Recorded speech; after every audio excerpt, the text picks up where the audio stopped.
नमस्कार, नक्षत्र दुनिया चैनल में आप सभी का हार्दिक स्वागत है। मित्रों, आज के वीडियो में हम बात करेंगे केंद्र के भावों में और त्रिकोण के भावों में मंगल ग्रह के फलों के विषय में। यानी केंद्र और त्रिकोण के भावों में मंगल ग्रह के स्वक्षेत्री, मित्र क्षेत्री या उच्च राशि के होने पर फल क्या होंगे, इसे समझेंगे। इसके अलावा यदि मंगल ग्रह वक्री हो जाए, नीच अवस्था का हो जाए इन्हीं भावों के अंदर, तो क्या फल होंगे। इसके अलावा मंगल ग्रह की दृष्टियों के फल भी केंद्र और त्रिकोण के भावों में हम समझने का प्रयास आज के वीडियो में करने वाले हैं।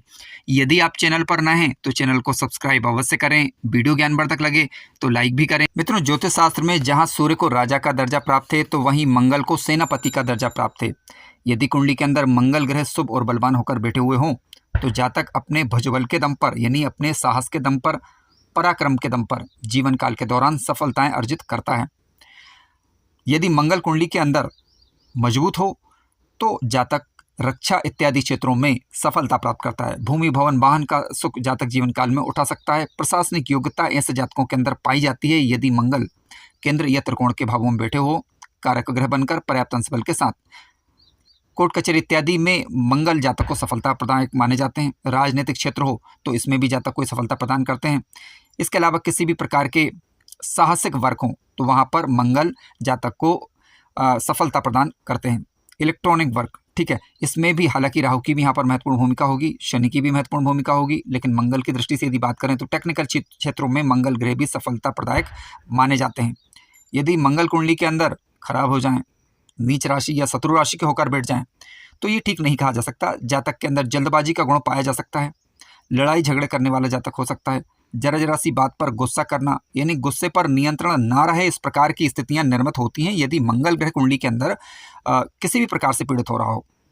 अब मान लीजिए कि मंगल कुंडली में बैठे हुए हैं, वहां पर यदि गुरु भी बैठ जाए या गुरु की दृष्टि मंगल पर पड़ जाए तो ये मंगल की ऊर्जा को नियंत्रित करने का ही कार्य करता है, दिशा देने का कार्य करता है। शुभ मंगल के साथ यदि केतु बैठा हो तो जातक को ये साहसी बनाएगा, पराक्रमी बनाएगा, यानी शुभता में ही बढ़ोतरी ये करेगा। लेकिन हमें पता होना चाहिए कि मंगल किन लग्नों में कारक होते हैं और किन लग्नों में कारक नहीं होते। देखिए, मंगल मेष लग्न की कुंडली, वृश्चिक लग्न की कुंडली, ठीक है, इसके अलावा सिंह लग्न, धनु लग्न और मीन लग्न, इन लग्नों में मंगल ग्रह कारक ग्रह माने जाते हैं और इन्हीं राशियों के अंदर वो अच्छा परिणाम भी देते हैं। मंगल यदि कर्क राशि में बैठे हों तो नीच अवस्था के माने जाएंगे। यदि मकर राशि में बैठे हों तो ये उच्च अवस्था के माने जाएंगे और अच्छा रिजल्ट देंगे। आइए अब एक एक करके विचार करते हैं कि मंगल ग्रह अलग अलग भावों में बैठे होने पर किस प्रकार के प्रभाव दे सकते हैं। मित्रों, मंगल ग्रह यदि कुंडली के लग्न भाव में ही बैठ जाएं, कुंडली के कारक ग्रह बनकर, कारक ग्रह की चर्चा भी हमने कर चुके हैं। यदि मंगल ग्रह कुंडली में कारक ग्रह बनकर बैठे हों, स्वक्षेत्री, मित्र क्षेत्री, उच्च राशि के होकर और बलवान होकर, तो जातक का शरीर ताकतवर होगा, यानी भुजाओं में बल होगा और भुजाओं में बल के दम पर जीवन में अपने भाग्य की उन्नति वह कर पाएगा। साहसिक होगा, ठीक है, पैतृक संपत्ति को बढ़ाने वाला ऐसा जातक कहा जाएगा। इसके अलावा मंगल क्योंकि लग्न में बैठेंगे तो हालांकि जातक को मांगलिक बनाएंगे, विवाह में थोड़ी देरी हो सकती है, लेकिन मंगल लग्न में बैठकर जातक को अनेक प्रकार के साहसिक गुणों से भर देते हैं। लेकिन ध्यान रखिएगा कि मंगल की दृष्टियों पर भी हमें चर्चा करनी होगी कि मंगल की दृष्टि किस प्रकार का प्रभाव देंगी। देखिए, मंगल यदि लग्न में बैठेंगे तो उनकी चतुर्थ दृष्टि कुंडली के चतुर्थ भाव पर जाएगी। अब चतुर्थ भाव पर इनकी दृष्टि जाने के कारण यदि यहाँ पर इनकी मित्र राशि आ रही है या फिर उच्च राशि आ रही है तो ऐसी स्थिति में चतुर्थ भाव से संबंधित लाभ देगी, यानी भूमि, भवन, वाहन इत्यादि के सुखों को बढ़ाने वाली होगी। अब मान लीजिए कि नीच राशि या शत्रु राशि आ जाए तो घरेलू जीवन के अंदर थोड़ी बहुत झंझावात, यानी थोड़ा बहुत कह सकते हैं कि असंतुष्टि वाला भाव रह सकता है। मंगल ग्रह की सातवीं दृष्टि की यदि बात करें तो कुंडली के सप्तम भाव पर जाएगी। सप्तम भाव पर दृष्टि देखिएगा, यदि मेष राशि वाली दृष्टि जा रही है या फिर वृश्चिक राशि वाली दृष्टि जा रही है या फिर उच्च राशि की दृष्टि जा रही है या मित्र दृष्टि जा रही है तो सप्तम भाव में सामान्यता ज़्यादा परेशानी नहीं। लेकिन मान लीजिए नीच राशि या शत्रु राशि की दृष्टि यदि यहाँ पर आ रही है तो विवाह में देरी, विवाह में विलंब या वैवाहिक जीवन में थोड़ा मतभेद की स्थिति बनी रह सकती है। क्यों? क्योंकि लग्न में बैठकर जातक को ये मांगलिक बनाते हैं। मंगल की आठवीं दृष्टि भी होती है जो कि अष्टम भाव पर जाएगी, क्योंकि लग्न पर बैठेंगे तो अष्टम भाव पर इनकी आठवीं दृष्टि जाएगी। देखिए, अष्टम भाव की बात करें तो यहाँ से हम आयु का विचार करते हैं, ठीक है, आकस्मिकताओं का विचार करते हैं। अब मंगल आठवीं दृष्टि से जब अष्टम भाव को देखेंगे तो ये जातक को थोड़ा जल्दबाजी बना सकते हैं, तो अतः जातक को जल्दबाजी करने से बचना चाहिए। यानी किसी भी प्रकार के कार्य करने से पहले सोच समझ लीजिए कि उसके परिणाम क्या होंगे, ठीक है, इसके पश्चात ही डिसीजन लें। अब मान लीजिए कि मंगल ग्रह लग्न में तो बैठे हैं, लेकिन किस प्रकार के बैठे हैं, वक्री होकर बैठ जाएं। ठीक है, तो वक्री होकर यदि मंगल ग्रह बैठेंगे, यदि स्वराशि, मित्र राशि, उच्च राशि के होकर बैठे हुए हैं, शुभता में कमी, और यदि नीच राशि या शत्रु राशि होकर बैठे हैं तो अशुभता में ये कमी आएगी। ठीक है, इस प्रकार के रिजल्ट को देखने को मिल सकते हैं। हालांकि मंगल का बल इस स्थिति में बढ़ जाएगा, क्योंकि कोई भी ग्रह यदि वक्री होगा तो उसके पावर में, उसके बल में बढ़ोतरी होती है। परिणाम थोड़ा सा देरी से आ सकता है। अब मंगल मान लीजिए लग्न में ही बैठे हैं लेकिन नीच राशि के हो जाएं, ठीक है, तो जातक का थोड़ा सा व्यवहार आक्रामक किस्म का हो सकता है। जैसा भी हमने बात की थी कि जल्दबाजी करने वाला जातक हो सकता है, थोड़ा सा दंभी किस्म का भी हो सकता है। इस बात की भी संभावना से इनकार नहीं किया जा सकता। आइए अब बात करते हैं कि मंगल यदि कुंडली के चतुर्थ भाव में बैठे हों तो किस प्रकार के फल मिल सकते हैं। मित्रों, मंगल यदि कुंडली के चतुर्थ भाव में बैठे हों, स्वक्षेत्री होकर यानी स्वराशि के, जैसे कि मेष राशि या वृश्चिक राशि, या फिर उच्च राशि यानी मकर राशि, या फिर मित्र राशि यानी धनु राशि या मीन राशि के होकर चतुर्थ भाव में यदि बैठ जाएं, तो भूमि, भवन, वाहन का सुख जातक को अपने जीवन काल में दशा अंतरदशा के दौरान ये देते हैं। यदि कुंडली के कारक ग्रह भी बन रहे हैं तब, ठीक है, पीड़ित नहीं होना चाहिए और अस्त के ना हो, क्योंकि अस्त का यदि कोई भी ग्रह हो जाता है तो प्रभाव में न्यूनता आ जाती है। यदि ग्रह शुभ होगा तो शुभ प्रभाव में न्यूनता, यदि अशुभ होगा तो अशुभ प्रभाव में न्यूनता आ जाती है। मंगल यदि कुंडली के चतुर्थ भाव में बैठेंगे तो जातक के कारण घर में सुख समृद्धि के योग बनते हैं। ठीक है, क्योंकि जातक को साहसिक बनाएंगे तो इसके कारण जातक अपने भुजबल के दम पर अपने जीवन में सफलता प्राप्त करता है। मंगल मान लीजिए यहाँ पर नीच राशि के हो जाएं, शत्रु राशि के हो जाएं अथवा पीड़ित हो जाएं, तो ऐसी परिस्थिति में घर के सुखों में कमी हो सकती है। थोड़ा सा जातक का व्यवहार थोड़ा सा उग्र हो। इसके अलावा माध्यमिक शिक्षा का विचार, क्योंकि हम कुंडली के चतुर्थ भाव से ही करते हैं, तो उसमें कहीं ना कहीं दिक्कत हो सकती है। दृष्टियों की बात कर लेते हैं। मंगल की चतुर्थ दृष्टि कुंडली के सप्तम भाव पर जाएगी, तो वैवाहिक दाम्पत्य जीवन में कहीं ना कहीं परेशानियों का थोड़ा सा एक कारण बन सकती है, क्योंकि लग्न में और चतुर्थ भाव में या सप्तम में, अष्टम में या फिर द्वादश भाव में जब मंगल बैठते हैं तो जातक को ये मांगलिक बनाते हैं। तो ये मंगल जब चतुर्थ में बैठेंगे तो उनकी चौथी दृष्टि सप्तम पर होगी, तो वैवाहिक जीवन मतभेद का कारण ही बन सकती है। ठीक है, व्यापार इत्यादि आप कर रहे हैं तो जल्दबाजी से बचें, सोच समझ कर निर्णय करें। मंगल की सातवीं दृष्टि कुंडली के दसम भाव पर जाएगी। दसम भाव पर सप्तम दृष्टि जाने के कारण यहाँ पर कार्य क्षेत्र में जातक को आसानी होगी। कार्य क्षेत्र में जातक अपने जीवन में उन्नति कर पाएगा। मंगल से संबंधित कार्यों में यदि मंगल की राशि दसम भाव के अंदर आ जाए, ठीक है, तो या फिर दसवें के साथ इनकी तात्कालिक मित्रता हो जाए या कारक ग्रह बनकर ये बैठे हुए हों, तो दशांतरदशा के दौरान जातक को ये कार्य क्षेत्र के मामले में सफलता प्रदान करते हैं। इसके अलावा इनकी आठवीं दृष्टि लाभ भाव पर जाने के कारण आय की दृष्टि से यदि देखा जाए तो आय भी प्रॉपर ढंग से बनी रहेगी यदि इनकी मित्र दृष्टि जा रही है। ध्यान रखें, नीच राशि की दृष्टि की हम बात नहीं कर रहे हैं, या फिर जिस भाव पर दृष्टि जा रही है वहां पर कर्क राशि नहीं होना चाहिए। तो कहने का तात्पर्य, मंगल कारक ग्रह बनकर यदि बैठेंगे तो अच्छा रिजल्ट देंगे चतुर्थ भाव में भी, और यदि अकारक ग्रह बनकर बैठ जाएंगे तो जहां पर बैठेंगे वहां, और इसके अलावा जहां पर इनका दृष्टि प्रभाव होगा वहां पर कुछ दिक्कत परेशानियां हो सकती हैं। ठीक है, लेकिन फिर भी आप प्रैक्टिकली रूप से चेक करें, वास्तव में परेशानी का अनुभव हो तो मंगल से संबंधित उपाय कर सकते हैं। आइए अब बात करते हैं कि मंगल यदि कुंडली के सप्तम भाव में बैठ जाएं तो किस प्रकार के फल मिल सकते हैं।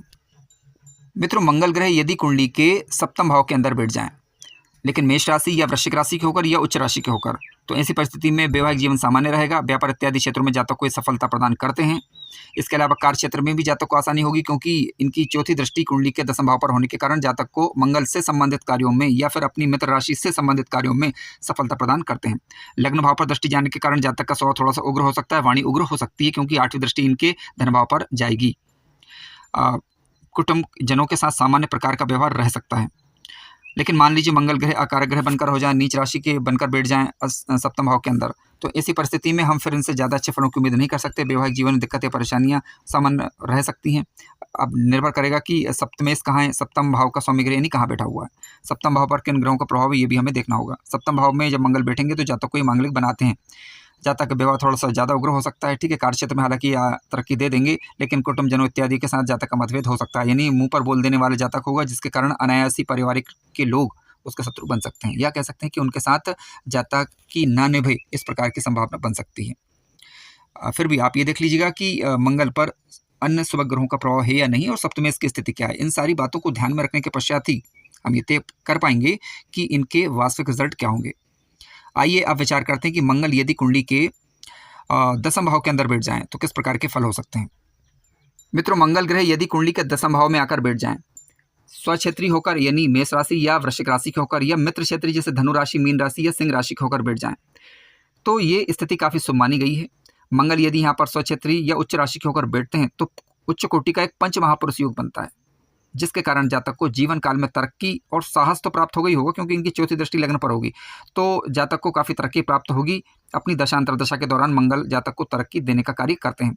रक्षा क्षेत्रों में, जमीन जायदाद से जुड़े मामलों में, या मंगल से संबंधित चीज़ों में, या लाल वस्तुओं का व्यापार इत्यादि में जातक को ये सफलता प्रदान करते हैं। इंजीनियरिंग के क्षेत्र में, ठीक है, अगर मंगल यहाँ पर स्वक्षेत्री उच्च राशि होकर बैठते हैं तो एक कुलदीपक योग का निर्माण भी करते हैं, तो जातक अपने भुजबल के दम पर अपने कुल का नाम रोशन करने वाला होता है। यदि जातक का सूर्य भी कुंडली के अंदर मजबूत है, लग्न से मजबूत है, तो सरकार इत्यादि क्षेत्रों में भी जातक को सफलता प्रदान करते हैं। बड़े पदों तक पहुंचने की क्षमता ऐसे जातक रखते हैं। भूमि भवन वाहन का सुख जातक अपने पराक्रम के दम पर अपने जीवन काल में अर्जित करता है। जातक का विवेक प्रखर होगा, क्योंकि इनके अष्टम दृष्टि कुंडली के पंचम भाव पर होगी। हालांकि जातक को थोड़ा सा उग्र बना सकती है, लेकिन फिर भी जातक जो है उग्र तो होगा, लेकिन अपना विवेक नहीं खोएगा यदि नीच राशि की दृष्टि किसी भाव पर ना जा रही हो। जिस भाव पर नीच राशि की दृष्टि जाएगी तो वहां से संबंध कुछ दिक्कतें हालांकि देखने को मिल सकती हैं। मंगल यदि वक्री हो जाए तो इनके प्रभाव में बढ़ोतरी होगी। शुभ ग्रहों के प्रभाव में होगी तो मंगल को दिशा मिलेगी। इसके अलावा वक्री हो जाएंगे तो परिणाम थोड़ा सा डिले हो सकता है, लेकिन प्रभाव में बढ़ोतरी होगी। स्वक्षेत्री मित्र क्षेत्री होकर यदि मंगल वक्री हुए हैं तो शुभता में थोड़ी कमी, और यदि शत्रु क्षेत्री या नीच राशि के होकर वक्री हुए हैं तो अशुभता में कमी फिर करते हैं। अब मान लीजिए कि मंगल ग्रह कुंडली के दसम भाव के अंदर बैठे हों, लेकिन नीच राशि के होकर बैठ जाएं, कारक ग्रह बनकर बैठ जाएं, ठीक है, तो ऐसी परिस्थिति में फिर हम मंगल से ज़्यादा अच्छे फलों की उम्मीद नहीं कर सकते। हालांकि मंगल यहाँ अच्छा रिजल्ट फिर भी देते हैं, लेकिन दसम भाव के अंदर यदि वो नीच राशि के होकर बैठ जाएं तो कार्य क्षेत्र में दिक्कतें परेशानियों की सूचना ये देते हैं। और जातक थोड़ा सा अपने सहकर्मियों के साथ लड़ने झगड़ने वाला हो, उग्र व्यवहार करने वाला हो, ठीक है, अपनी बात मनवाने वाला हो, इस प्रकार की संभावना बनती है। लेकिन यदि मंगल नीच के हो जाते हैं तो आप ये देखिएगा कि मंगल ग्रह की नीचता भंग हुई है अथवा नहीं। अगर नीचता भंग हो जाती है तो सामान्य प्रकार के रिजल्ट देखने को मिल सकते हैं। देखिए, किसी भी ग्रह की नीचता भंग हो जाने का मतलब ये नहीं है कि उसके अच्छे ही परिणाम आपको मिलने लग जाएंगे, क्योंकि ग्रह नीच का हुआ था, नीचता भंग हो गई, इसका तात्पर्य है कि मिले जुले रिजल्ट फिर देखे जा सकते हैं। मित्रों, अभी हमने केंद्र के भावों में मंगल ग्रह के फलों पर विचार किया। आइए अब चर्चा करते हैं कि यदि त्रिकोण के घरों में यानी कुंडली के लग्न, पंचम और नवम भाव में यदि मंगल ग्रह बैठे तो किस प्रकार के फल मिल सकते हैं। हालांकि लग्न भाव की चर्चा हम कर चुके हैं, अब पंचम और नवम भाव में क्या फल होंगे आइए विचार करते हैं। मित्रों, मंगल ग्रह यदि कुंडली के पंचम भाव में बैठ जाएंगे, लेकिन किस प्रकार के, स्वक्षेत्री होकर यानी मेष राशि या वृश्चिक राशि, या फिर मित्र क्षेत्री होकर मीन राशि या धनु राशि, या फिर सिंह राशि, तो ये मित्र राशियां हुई, ठीक है, या फिर मकर राशि, यहाँ पर वो उच्च के होते हैं। तो ऐसी परिस्थिति में जातक का विवेक तो प्रखर होगा, तत्काल निर्णय करने वाला भी जातक होगा, लेकिन संतान पक्ष से चिंता थोड़ी बहुत बनी रह सकती है। जातक जल्दबाजी करे इस बात की संभावना बनती है, क्योंकि मंगल की चतुर्दृष्टि कुंडली के अष्टम भाव पर जाएगी, तो अतः जल्दबाजी से बचना चाहिए। कार्यों को सिद्ध करने का हर वो प्रयत्न करेगा जिससे कि जातक सफलता प्राप्त कर सके, क्योंकि पंचम भाव जातक का विवेक यहाँ पर मंगल के बैठने के कारण सोच समझकर कार्य करे, लेकिन जल्दबाजी भी उसमें बनी रहे, इस प्रकार की संभावना बनती है। और मंगल की सप्तम दृष्टि कुंडली के लाभ भाव पर जाने के कारण जातक अपने कार्यों में सिद्धि प्राप्त करने का प्रयास करेगा, यानी कार्यों को सिद्ध करने का प्रयास करेगा, पूरा करने का प्रयास करेगा। मंगल की 8वीं दृष्टि कुंडली के 12th हाउस पर जा रही है, तो ऐसी परिस्थिति में जातक खर्च करने से भी नहीं चूकेगा। और हालांकि ये जातक को दूरस्थ स्थानों में यह मंगल सफलता प्रदायक माने जा सकते हैं यदि कुंडली के कारक ग्रह बन रहे हैं तब। लेकिन मान लीजिए कि मंगल ग्रह नीच राशि या शत्रु राशि के होकर बैठ जाएं, ठीक है, या अकारक ग्रह बनकर बैठ जाएं, तो संतान पक्ष से चिंतित हो सकता है जातक। थोड़ा सा सामाजिकता का ध्यान ना रखे इस प्रकार का व्यवहार हो सकता है। मन की बात मुंह पर बोल देने वाला ऐसा जातक कहलाता है। जल्दबाजी तो करेगा और जल्दबाजी के कारण नुकसान भी कई बार उठाना उसे पड़ सकता है। शेयर मार्केट इत्यादि में जातक को नुकसान हो सकता है। और इसके अलावा जातक किसी के साथ कह सकते हैं कि किसी भी व्यक्ति के साथ नियम पूर्वक काम ना करे, इस बात की एक संभावना बनती है, ठीक है। हालांकि अन्य ग्रहों का प्रभाव देखना अनिवार्य होता है, पंचमेश और बुध की स्थिति क्या वो भी देखी जानी चाहिए। इसके अलावा बिना सोचे समझे कार्य करने वाला जातक हो सकता है, क्योंकि जल्दबाजी करेगा तो सीधी सी बात है कि सही ढंग से सोच समझ नहीं पाएगा। तो अतः मंगल यदि पंचम भाव में हो तो धैर्य बनाए रखें। अब मान लीजिए कि मंगल पंचम भाव में तो बैठे हुए हैं, लेकिन यहाँ पर वह वक्री हो जाएं। तो वक्री हो जाएंगे तो देखिए प्रभाव में बढ़ोतरी होगी, लेकिन यदि कारक ग्रह बनकर बैठे हुए हैं और स्वक्षेत्री मित्र क्षेत्री उच्च राशि के होकर तो शुभता में कमी। इसके अलावा यदि अकारक ग्रह बनकर बैठे हुए हैं या फिर नीच राशि या शत्रु राशि के होकर बैठ जाएं और फिर वक्री हो जाएं, विशेष रूप से नीच राशि या शत्रु राशि होकर बैठे हुए हैं और वहां पर यदि वक्री होते हैं तो अशुभता में कमी हो जाती है थोड़ी। लेकिन ऐसे यदि मान लीजिए नीच राशि शत्रु राशि होकर पंचम भाव में बैठे हैं तो मंगल ग्रह की दशा अंतर्दशा के दौरान मंगल से संबंधित उपाय किए जा सकते हैं ताकि नकारात्मक प्रभाव में कमी लाई जा सके। आइए अब बात करते हैं कि मंगल ग्रह यदि भाग्य भाव में बैठे तो किस प्रकार के फल मिल सकते हैं। मित्रों, मंगल ग्रह यदि कुंडली के भाग्य भाव में बैठ जाते हैं लेकिन स्वक्षेत्री होकर जैसे कि मेष राशि या वृश्चिक राशि या फिर अपनी मित्र राशि जैसे कि धनु राशि या मीन राशि या फिर सिंह राशि या फिर मकर राशि, ठीक है, यानी अपनी उच्च राशि, तो ऐसी परिस्थिति में जातक धार्मिक कार्यों को आगे बढ़ाता है। यानी धर्म के क्षेत्र में जातक आगे बढ़ेगा, पराक्रम भी करेगा, धर्म भी करेगा और खर्च भी करेगा, ठीक है। नैतिक आचरण ऐसे जातकों का अच्छा कहा जा सकता है यदि लग्न पर, चंद्रमा पर और पंचम भाव पर या इनके स्वामियों पर अशुभ ग्रहों का ज़्यादा प्रभाव ना हो। जातक के उच्च विचार हो सकते हैं, पिता का सहयोग करने वाला ऐसा जातक हो सकता है, अनुसंधानात्मक कार्यों में जातक ऐसे रुचि लेते हैं, पराक्रम से अपने भाग्य का निर्माण करते हैं और अपने भूमि भवन वाहन इत्यादि का सुख प्राप्त करते हैं। हालांकि मंगल की चौथी दृष्टि कुंडली के 12वें भाव पर जाने के कारण खर्च इत्यादि बने रह सकते हैं, लेकिन दूरस्थ स्थानों में ये सफलता जातक को प्रदान करते हैं यदि ये कारक ग्रह बनकर बैठे हुए हों। 8वीं दृष्टि क्योंकि चतुर्थ भाव पर जाएगी तो घर से संबंधित सुखों में ये वृद्धि करने का कार्य करते हैं, यानी जातक अपने पारिवारिक संपत्ति को आगे बढ़ाने वाला ही कहा जाएगा। लेकिन मान लीजिए मंगल नीच राशि के हो गए या फिर शत्रु राशि के होकर बैठ जाएं या अकारक ग्रह बनकर बैठ जाएं, ठीक है, तो ऐसी परिस्थिति में फिर पिता के साथ मतभेद हो जाना, भाग्य में रुकावट का सामना उसे करना पड़ सकता है अपनी जल्दबाजी के कारण, ठीक है। यानी जातक अपने भाग्य को भी खराब करने वाला हो सकता है, व्यर्थ का परिश्रम करने वाला, यानी काम करना कुछ और है और कर कुछ रहा है, इस प्रकार की स्थितियां भी बन सकती है, ठीक है। और इसके अलावा दूरस्थ स्थानों में जातक यदि रह रहा है यानी गृह स्थान से दूर जाकर कहीं रह रहा है तो वहां पर भी उसे संघर्ष का सामना करना पड़ सकता है। लेकिन फिर भी यदि इनकी दृष्टियों की जब भी बात चल रही हो तो राशि देख लीजिए, जिस भाव पर राशि जा रही है, यदि मित्र वाली राशियां हुई तो ज़्यादा परेशानी नहीं आती, लेकिन यदि शत्रु राशियां हुई या नीच राशि हुई तो ऐसी परिस्थिति में उन भाव से संबंधित दिक्कतें देखी जा सकती हैं। मित्रों, कार्यक्रम ज्ञानवर्धक लगा हो तो लाइक करें, चैनल पर नए हो तो सब्सक्राइब भी करें। धन्यवाद।